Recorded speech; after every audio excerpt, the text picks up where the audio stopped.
Assalamualaikum warahmatullahi wabarakatuh. Pada kesempatan yang berbahagia ini, kita akan mengupas tema masalah Islam mengatur karakteristik pemimpin dan sistem kepemimpinan. Ya ayyuhalladzina amanu kutiba alaikumussyam kama kutiba alal ladzina min qablikum la'allakum tattaqun. Yang artinya, hai orang-orang yang beriman, diwajibkan atas kamu berpuasa sebagaimana diwajibkan atas orang-orang sebelum kamu agar kamu bertakwa.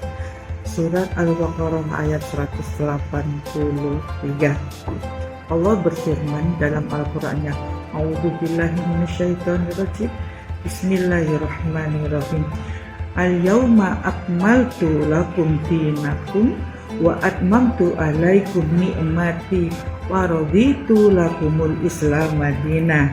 Yang artinya, pada hari ini telah aku sempurnakan agamamu untukmu, telah aku cukupkan nikmatku bagimu, dan telah aku ridhoi Islam sebagai agamamu. Al-yawma akmaltu, sempurna, lengkap, selesai, menyeluruh, meluas.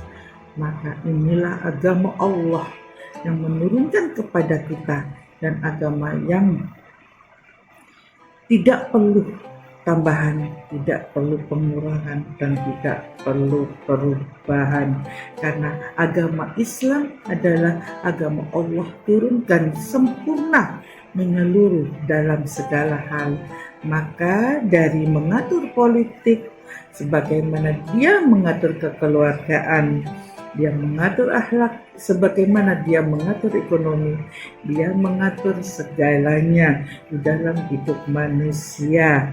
Maka termasuk kepemimpinan jika sudah turunkan dan diatur oleh Allah Subhanahu wa Ta'ala.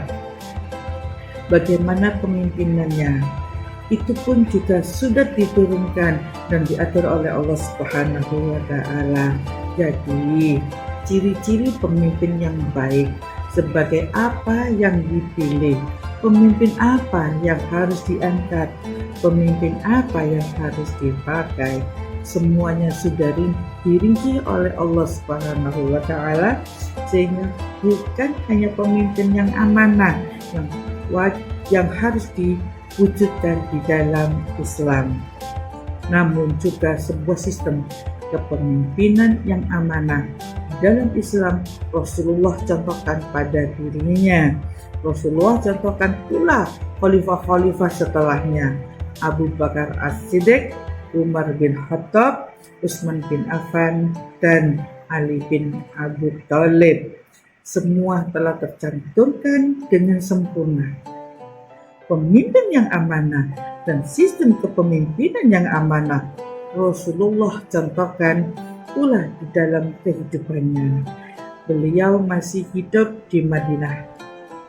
Bagaimana beliau mengatur Madinah dengan syariat Allah dan syariat Islam.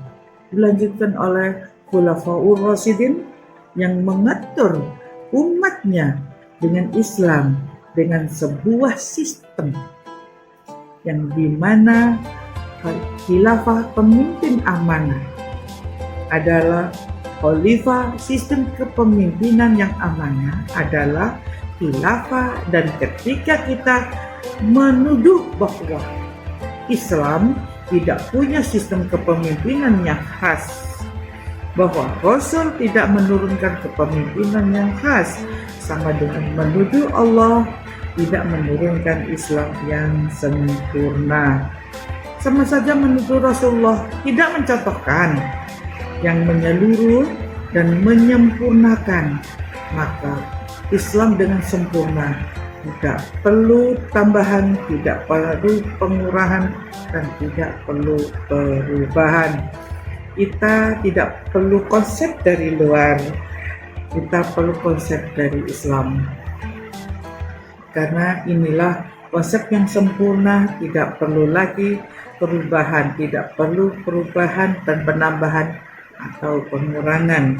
Adapun wasilahnya Adapun cara penerapannya boleh berubah, bahkan wajib berubah menurut zaman, tapi esensinya penerapannya syariat Allah sudah sempurna. Al-yauma akmaltu lakum dinakum wa atmamtu alaikum nikmati wa raditu lakumul Islam madina. Maka banggalah kita sebagai seorang Islam yang punya konsep penyempurnaan, termasuk di dalam pemimpin dan sistem kepemimpinan. Dan inilah tidak boleh hanya teori, juga harus menjadi penerapannya. Wabillahi taufiq wal hidayah. Assalamualaikum warahmatullahi wabarakatuh.